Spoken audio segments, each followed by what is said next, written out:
Klopf, running for CD7. And I'm going to be going over the transportation budget for the federal government for fiscal year 2023. And there's some really interesting things in here, which I'll just touch on. We don't have, it'll take a real long time to go over everything, but I'll go over a lot of the key points on it. And what the taxpayer dollars are being used for. It's really interesting.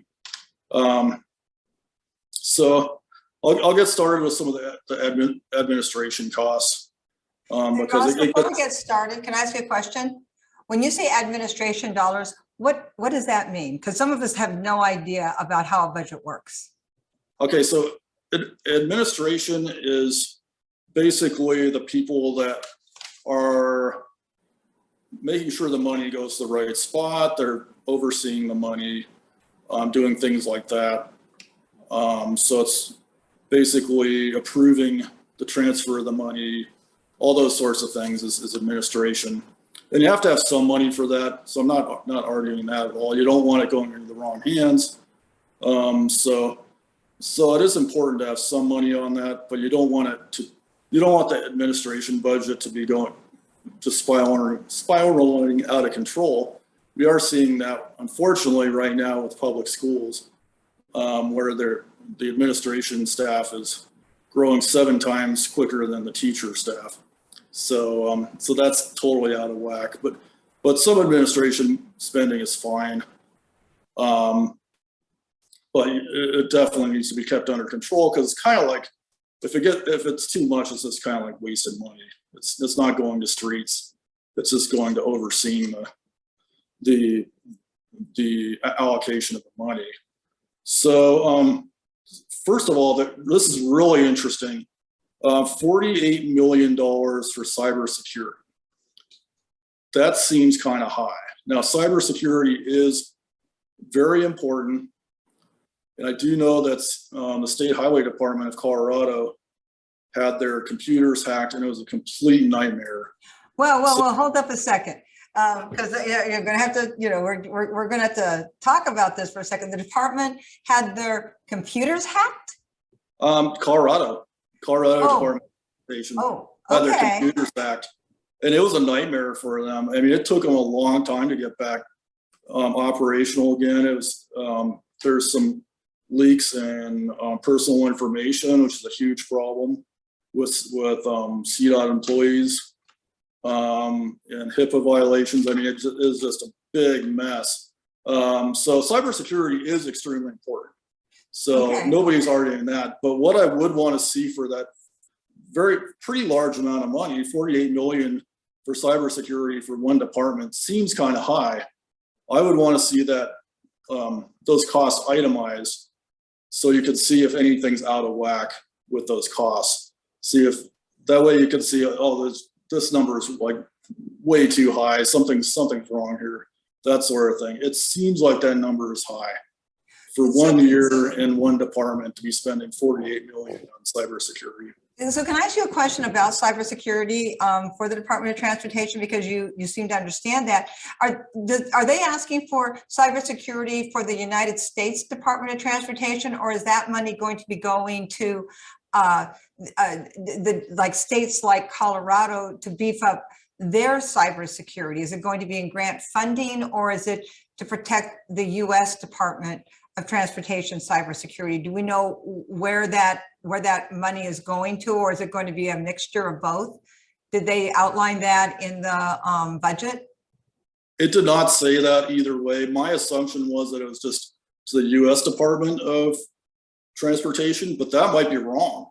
And that could explain why that number is kind of high, because maybe they're using some of it themselves and then giving some to the states, or maybe using it as a template, or I'm not sure. But so that would make the number a little bit more reasonable if that is actually the case.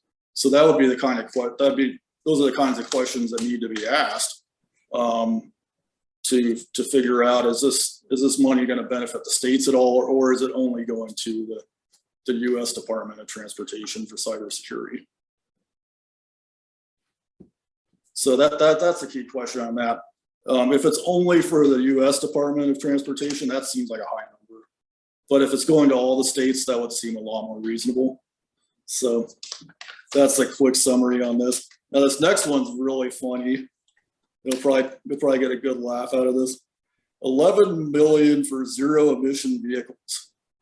11 million for zero emissions vehicles? What the heck does that even mean? Okay, well this is what's so funny about this.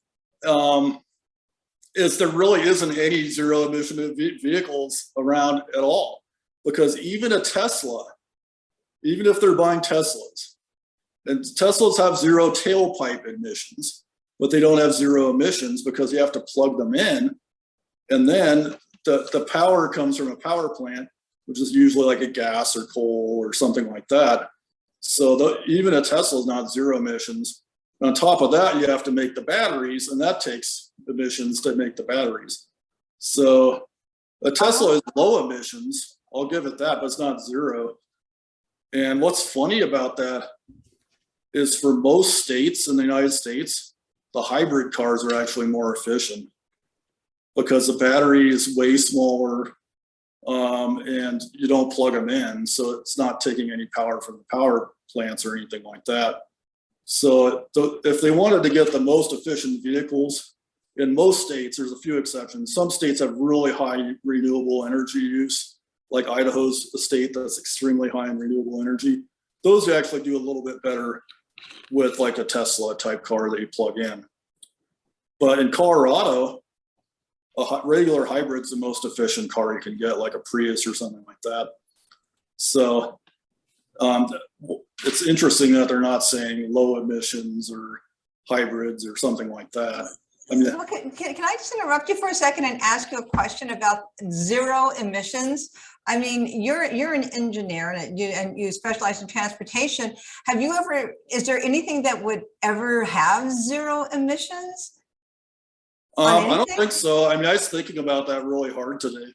I mean, like a horse is really low emissions. A horse? Because A horse? the only emissions from that is because you have to feed them, and then you'll have to like mow hay to feed them, and then get the hay over to them and stuff like that. So that's pretty low on the emissions, but I don't think they're meaning like horses. Okay, let me rephrase that. Is there anything that is built by a human that has zero emissions? It doesn't exist. There's no car or motorcycle or anything now with zero emissions. It doesn't. So what are they giving 11? How would they even get $11 million? I mean, what would that go to? That would just seem like a black hole project. Yeah, they really messed up the wording of that.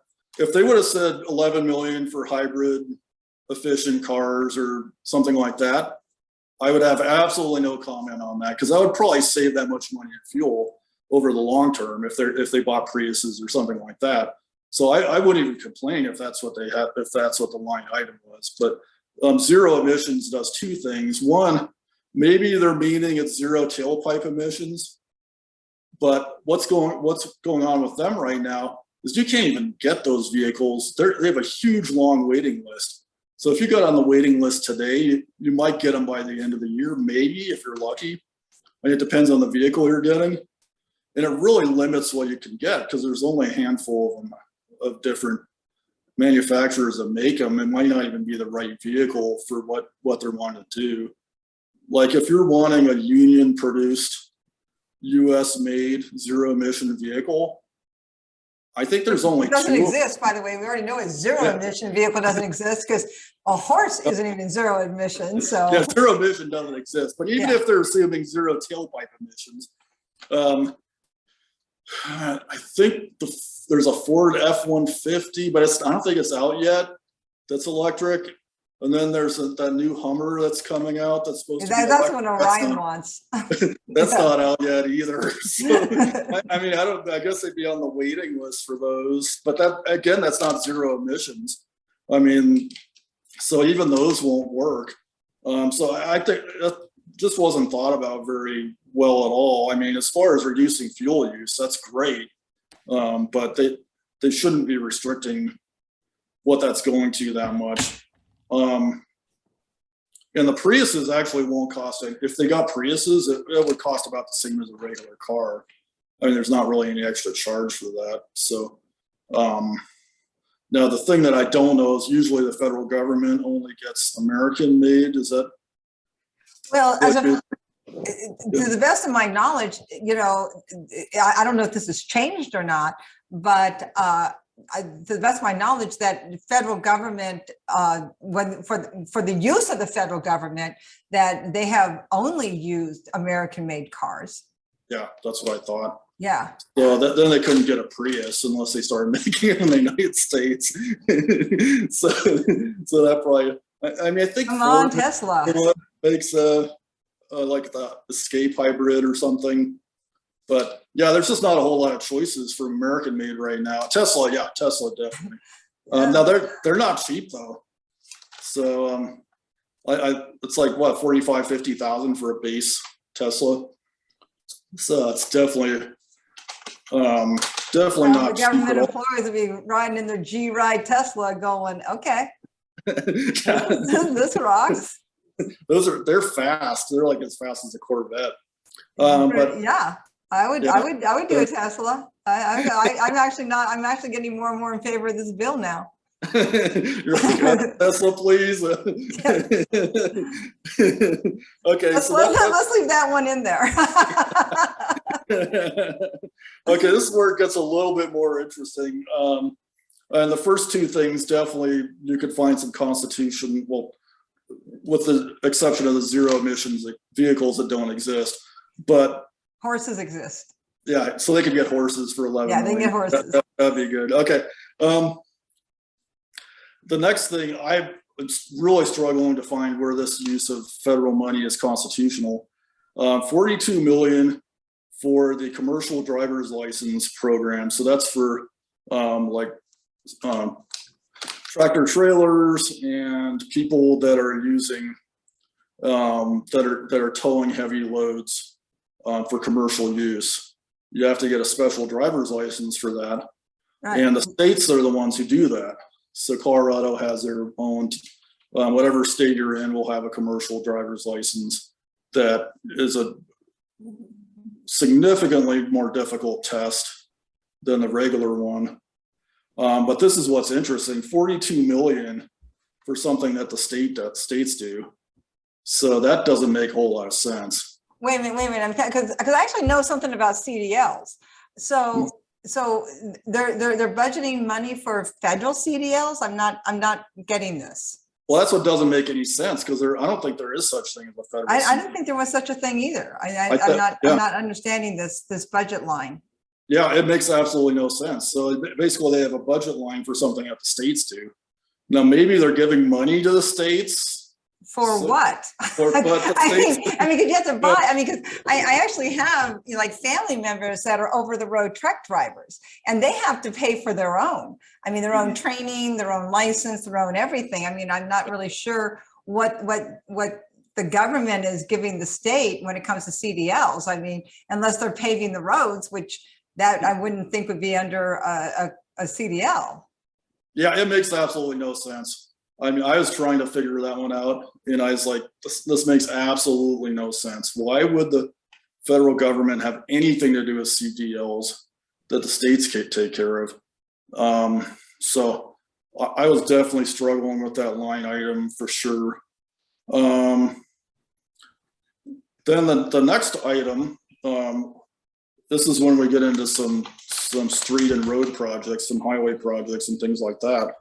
So we got 398 million for the motor safety assistance program and safety grants that go to the state. So basically how that works is the federal government will grant money to the states. Usually, typically it's extremely evenly distributed, assuming that you have a fair person as a transportation secretary, and then the states decide what the highest priority projects are. And Colorado has a list of a bunch of projects that are on there right now. that were their priority projects all over the state. So they're on top of that, and they have been for years. The projects in Jefferson County that we're looking for, there's one called West Connect, which takes care of a lot of the issues on C470 with some of the ramps and the really weird intersections. And then there's that bridge that crosses Morrison Road that only has 2 lanes. And that's a pretty bad bottleneck. And then you go up I-70 and it's a zoo where traffic during ski season, traffic will go all the way back past the Evergreen exit. And it's this complete gridlock. And it's because of the Floyd Hill. There's a curve, which is pretty sharp. Oh, yeah. And we all know that curve. It's pretty scary. Especially when there's ice on it. Mm-hmm. Yeah, it is. That is a huge safety concern. And I did not see that on the list. I know CDOT wants to take care of that.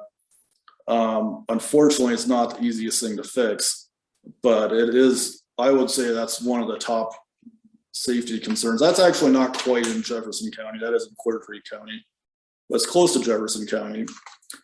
Well, you can't get to Jefferson County without going through it. If you're on I-70, if we're going skiing, well, there are ways to go around it, but not easy ways. Not easy at all. Yeah. So there are definitely some things that we want to see in this area, or safety improvements that we want to see, and so there'll be. And right now, I don't think they have enough money to do those projects. So that is unfortunate. One other thing that is the issue is the increasing costs of construction. And just looking at asphalt pavement by itself, that has gone up more than 25% just since the beginning of this year because of oil prices. Because asphalt has gone up more than 25% in a year? Yeah. Oh. So that is messing up states, and that's messing up local agencies' budgets a lot.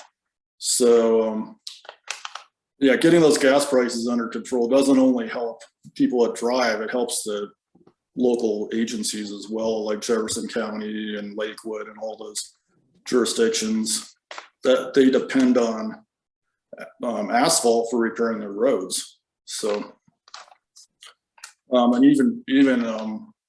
even private companies, like their parking lot, repairing their parking lot, they use asphalt paving for that. So it affects a lot of people. I just want to interrupt you for a second because, pothole season will come soon for us. And though, I'm assuming this line item that we're talking about now will probably be part of our pothole season budget. This is different. This is for projects, but there is money that is given from the federal government for just general maintenance, but it's not under that that category. But yeah, that's huge. You can look around, and the condition of our streets right now is not that great. It depends on where you are, but a lot of the streets need some serious work. And right now the local agencies are struggling to get that done because of the prices. So it's definitely a concern. If the prices go down, they might be okay. I think they're holding off on a lot of that work until the prices go down, if they do. But if they don't, then it's just going to be a mess. Let's see, here's another interesting thing in the budget. And let's see, 197 million for behavioral research and automated driving systems to improve, and to improve response of safety recalls. And I was like, that is the weirdest thing I've ever seen. What does it mean? So automated driving systems, what that is. I mean, I know what automated driving systems are. Those are those cars that are supposed to trust. Right? So yeah, a lot of cars will have some sort of automated driving systems in them. Like the blind spot right. warning is one. The what's that? The certain special type of cruise control that will automatically slow you down if the car in front of you does. Yeah, my car won't let you go into the next lane if it's dangerous. Mm-hmm. You have to disable that. Yeah, the blind spot monitor. So these are being put in cars right now without the federal government being involved, because people want them. I mean, I don't want to be in an accident, and if the car can help me not get in an accident, that's a good thing. So I am really struggling to know what that's supposed to be doing. Now, here's the dumber part of it. It says systems to improve response to safety recalls. I mean, that makes absolutely no sense, because when you take your car in to get it maintained, they'll tell you if there's a recall and they'll get it fixed. Oh, actually, you know what? I'm going to argue with you on that, because I had a car that was under a recall, and I had it maintained. My last car, I had it maintained like 3 times, and no one told me it was under a recall. Oh, wow, that's really bad. I know. You went to the dealership and they did that, or that's just some regular? Yeah, and I took it to the dealer to have the oil change and stuff, and they never once mentioned that it was under recall. I found out it was under recall when I was selling it. And they said, oh, you never got this fixed under recall. I said, how long has it been under recall? And they said, like, oh, a year. So how's the federal government supposed to fix that, though? Well, that sounds like my question is, so I don't have no idea why the federal government would get involved with that. I would think that the consumer could sue the manufacturer, but they said they sent me a notice, which I believe them because I'm an airhead. But I mean, I should have probably opened the email. So I'm gonna lay that at my feet, not the company's feet. But they should have told me when I went in for the oil changes. But I certainly don't understand why the federal government would get involved with that. Yeah, I know they told me my Subaru had some kind of recall. I forget what it was. Yeah, I don't even remember what it was, but they told me when I went in, and then they got it fixed. And they might have sent me something too that I would have, that I might have not saw. No, one of them I know they sent me something, because after they told me, they sent, when I was selling my car and while upgrading to another one, they mentioned it. And then I went back and I found the email. And it was like, oh, well, but who opens emails? You couldn't have sent me a text. I totally get that. I probably like that too. Yeah, well, it's in the 4,000 emails I didn't open either. So, but yeah, actually, one of them I actually did see it. And I think I might have, I don't remember, but one of them I did see, and I forget what it was. But anyway, so that's 197 million for something that is either the manufacturer. Yeah, that we don't understand why the government's involved. Yeah, but definitely not the federal government for sure. Would not be involved in that. Yeah. Oh, here's one that I don't like at all. It's not a whole lot of money, 7 million, but it makes no sense. National driver registration. Okay. Did they give any explanation on what that is? Not at all. Because since we know a lot of voter registrations are tied to driver registrations, that one would be an interesting one to explore, wouldn't it? Yeah, I would be real interested in knowing why they're wanting to do that. Obviously, it's not a ton of money, but it's like, that doesn't make sense, because the state keeps track of everybody's driver's license. Right. So it's almost like the federal government is like watching over what the state's doing or something. I don't know. Yeah. That's kind of what it seems like. Maybe they're using it for, I mean, there might be a really logical reason but it Well, didn't of have. course, there's a logical reason. I mean, somebody had to write the proposal for $7 million on this. I mean, so I'm sure there's a wordsmith reason that makes sense, but right? I mean, but the question is, Hopefully it's not to spy on Americans. well, just because the government doesn't spy on its people.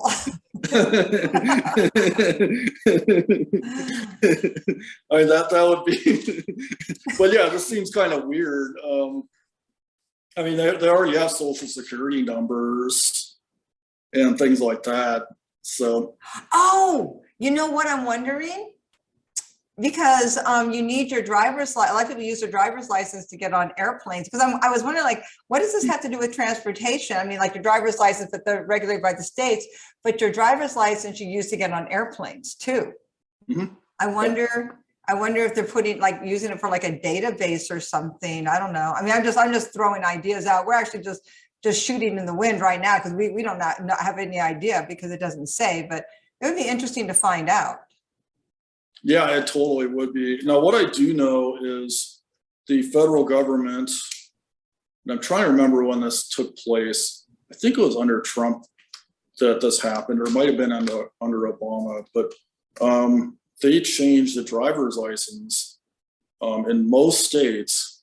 So they're basically US IDs. So it's like an extra level of verification on it. And the states that didn't do that, you can't get on a plane unless you have your passport. That's right. Don't you remember that? Because we went through that. Remember when we all went to Vegas? And those of us that had Colorado driver's licenses, we were getting extra checked.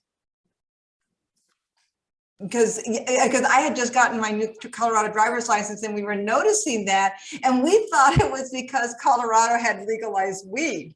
And then we started realizing, no, it was our driver's licenses.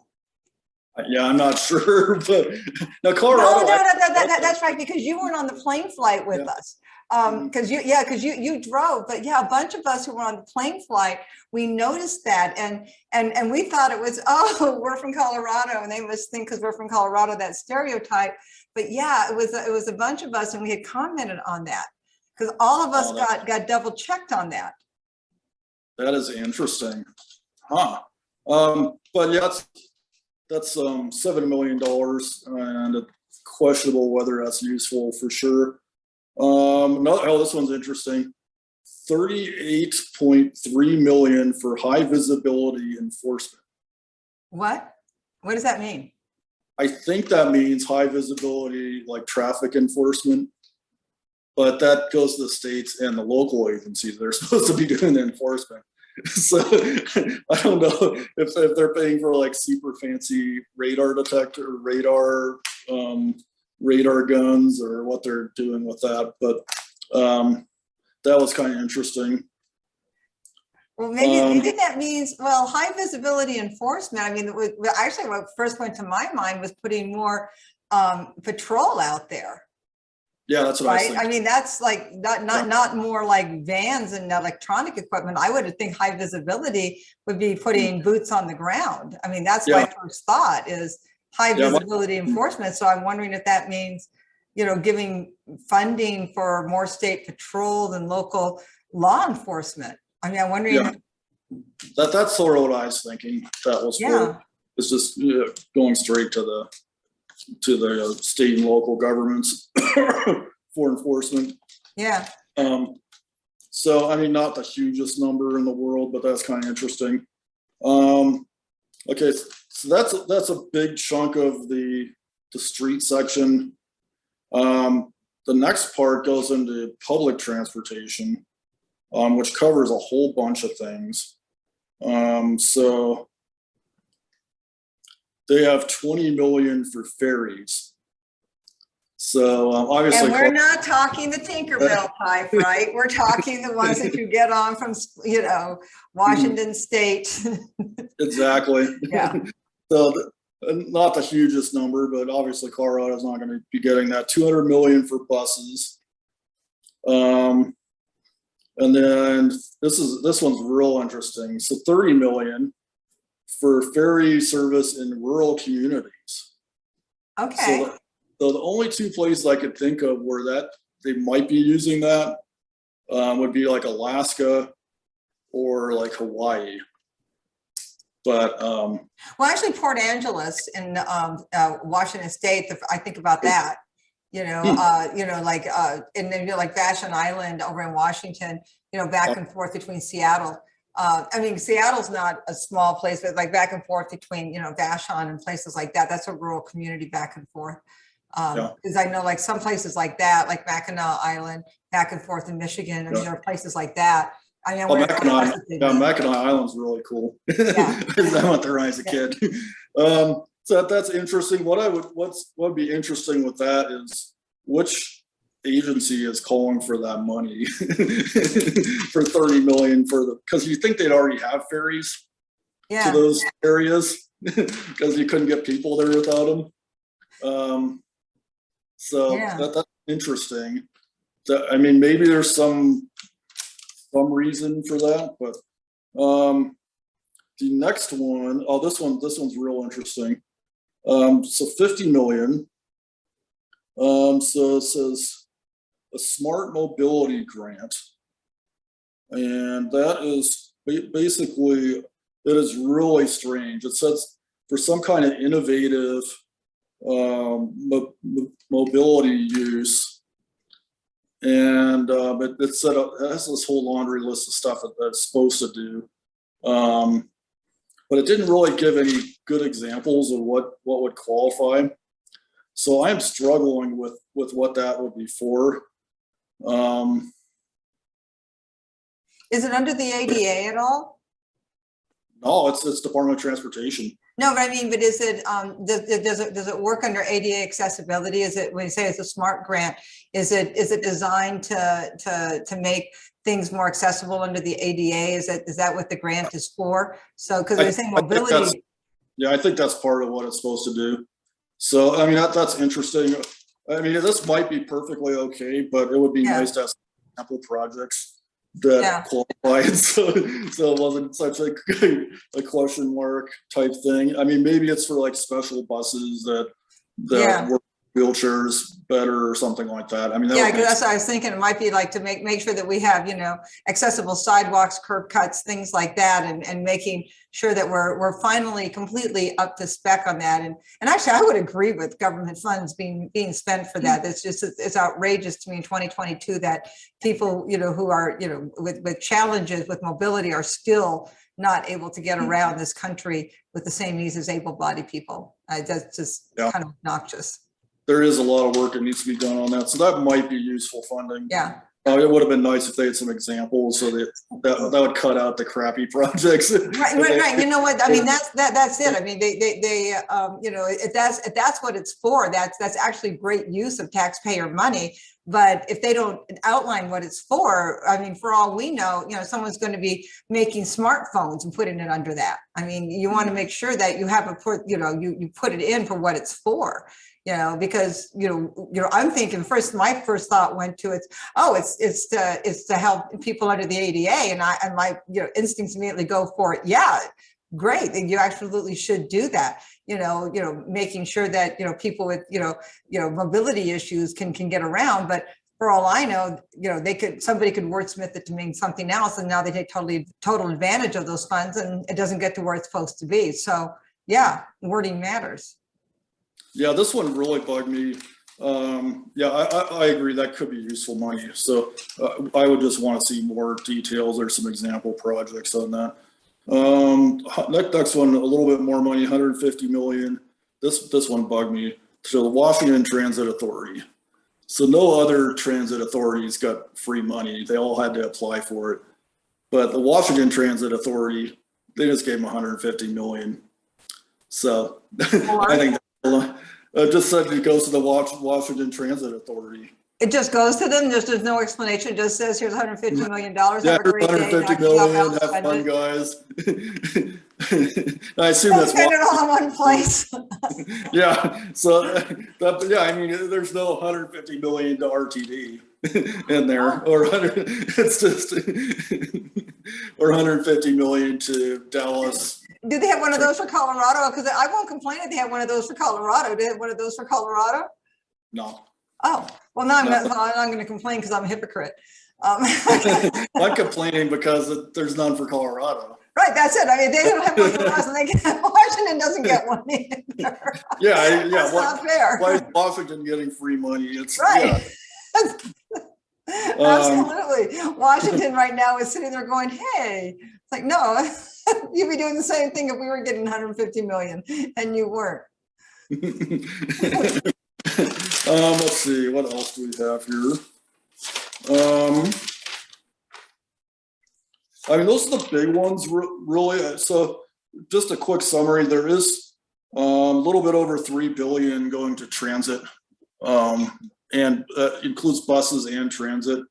So what's important with that, I'm not one of those people that's against public transportation. It does have a place. Even rail has a place. It does have less of a right-of-way requirement than a street. So that's a plus in areas that have very limited right-of-way, like dense downtowns. It can make sense to put those in for transport, or for transportation, even though they do cost a lot. So that's a disadvantage of rail, is it costs a lot, and sometimes it's hard to get decent ridership numbers. One important statistic that's happening right now is public transportation is down 30% compared to what it was pre-pandemic. Oh. So that is a huge problem. And the longer we have a federal government and state governments and that are making everybody fearful of COVID, the longer that trend's going to continue. So that is definitely not good, because we're spending just as much money on public transportation and we're getting 30% less ridership. And it's all because of COVID. Well, so let's talk a second about that. If we're getting 30% less people utilizing public transportation, the question becomes, why didn't the budget for that line item drop by 30%? Oh, it didn't. It didn't at all. Yeah, I mean, but the question comes up. It would seem to me that that should have dropped by at least 15%. Mm-hmm. I mean, you know, or a study should have been done as to whether or not people who were utilizing public transportation are coming back. You know, I mean, why would you? They need to look at that for sure. Right. Because, yeah, I mean, because if it's 30% less, that's just money that's going down the drain. If people aren't using public transportation, it doesn't make sense to. Now, my viewpoint is eventually people. Well, there's still a lot of people that are scared of COVID, though. Well, I don't even think it's like people are scared of COVID. I mean, let's just look at it from a business perspective. I mean, people who are telecommuting, you know, who are never going back into the office again, or who are in a hybrid work system. They're in the office part-time now and they're at home part-time. Those people aren't going to come back and use public transportation if they were using it before. You know, I think of like myself. I used to fly everywhere for my job, and I haven't been on a plane since COVID. I do everything now through webinars and through Zoom and Teams and everything else.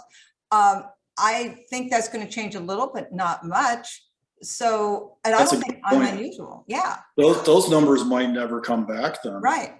It might be, or it might just gradually ramp up. So that's a really good point, is we shouldn't be tossing a lot more money at something if that ridership number is never going to come back. It just doesn't make any economic sense. Right. And until we, and you're absolutely right. There are, even where I work, there's a lot of people that are just coming in the office 2 days a week. So that's half of the, which is great for the street system if they're driving, but it also means there's less people taking public transportation. Right. Yeah, because so- like I went to the office the other day, and I'm going to say every bus that passed me was empty. Mm. Yeah, and that's a nationwide number, 30% less. Yeah. And that includes both rail and buses. Yeah. So driving around empty buses doesn't help anybody. So, Well, you know, we're never going to get that zero emissions without, yeah, with those empty, with those buses driving around everywhere. I mean, we're going to have some compromise here, Congress. Now, here's the other thing that was a complete waste of money. So there was a $60 billion airline bailout with the COVID relief bill. And basically it was really bad. And this is the worst part about it. I haven't even got to the worst part yet, but the worst part is they made the airlines fly around empty planes to get the money. Of course they did. Of course they did. Again, we're getting to that zero emissions. So not only were they wasting taxpayer dollars, on a lot of taxpayer dollars. I mean, all these budget items that we talked about today are just a small fraction of 60 billion. I mean, the biggest one was the 3 billion for public transportation.